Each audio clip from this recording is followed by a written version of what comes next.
Ya, pemirsa, dalam catatan sejarah perjuangan kemerdekaan Indonesia, banyak nama besar yang tercatat sebagai pahlawan bangsa.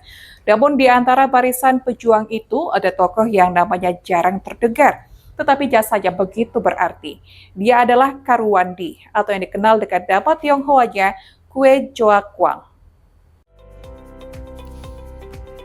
Lahir pada 7 Juli 1912 di bagian Siapi Api, Karuwandi tumbuh dalam lingkungan masyarakat Tionghoa, perantauan yang dikenal tekun bekerja dan disiplin.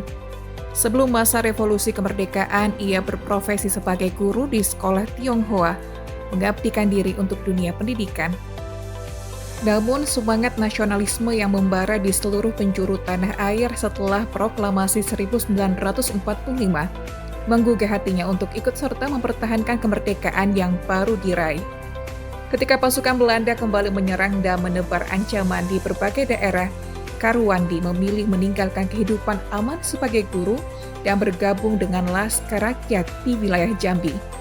Ia tercatat sebagai anggota Batalion 1, Resimen 2, Divisi 2, dengan pangkat letnan. Di sanalah perjuangan sesungguhnya dimulai, bukan hanya dengan mengangkat senjata, tetapi juga dengan menggerakkan hati dan logistik perjuangan. Salah satu tugas penting yang diembannya adalah mengatur jalur pemasukan senjata untuk Laskar Rakyat Jambi. Dengan jaringan dan keberaniannya, Karuwandi membantu menyeludupkan senjata api wilayah luar negeri seperti Singapura dan Malaysia, menembus blokade dan pengawasan pasukan Belanda. Senjata-senjata itu menjadi penopang utama perjuangan rakyat Jambi untuk mempertahankan kemerdekaan di tengah keterbatasan peralatan tempur. Dalam perjalanan revolusi, Karuwandi sempat harus menyingkir ke Singapura pada tahun 1948 ketika situasi di Jambi semakin genting akibat agresi militer Belanda. Namun semangat juangnya tak pernah padam. Dari negeri seberang itu, ia tetap berusaha mengirim bantuan logistik dan senjata bagi pasukan pejuang di tanah air. Sikap pantang menyerah inilah yang membuat namanya dihormati di kalangan rekan seperjuangan. Setelah Indonesia benar-benar merdeka dan situasi mulai stabil, Karuwandi kembali ke tanah air pada tahun 1950. Ia mengakhiri masa tugasnya dengan pangkat Letnan 1, dan pemerintah Republik Indonesia memberikan penghargaan resmi atas jasa-jasanya dalam perjuangan kemerdekaan.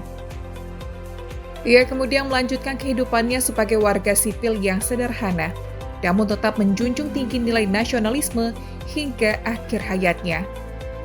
Karuwandi wafat pada tahun 1980 dan dimakamkan dengan kehormatan di Taman Makam Pahlawan Kalibata, Jakarta, tempat peristirahatan para pejuang bangsa. Meski namanya tidak sepopuler tokoh-tokoh besar revolusi lainnya, namun kiprahnya menjadi simbol penting bahwa semangat perjuangan kemerdekaan Indonesia tidak memandang suku, agama, atau keturunan. Peran Karuwandi, seorang Tionghoa yang berjuang untuk republik, menunjukkan bahwa cinta tanah air melampaui batas identitas etnis. Ia adalah bukti bahwa perjuangan kemerdekaan adalah perjuangan bersama, perjuangan seluruh anak bangsa. Kini, nama Karuwandi menjadi bagian dari catatan sejarah yang layak dikenang. Dari seorang guru sederhana hingga menjadi pejuang, ia telah memberikan pelajaran berharga tentang arti pengabdian dan keberanian demi merah putih berkibar di bumi Nusantara.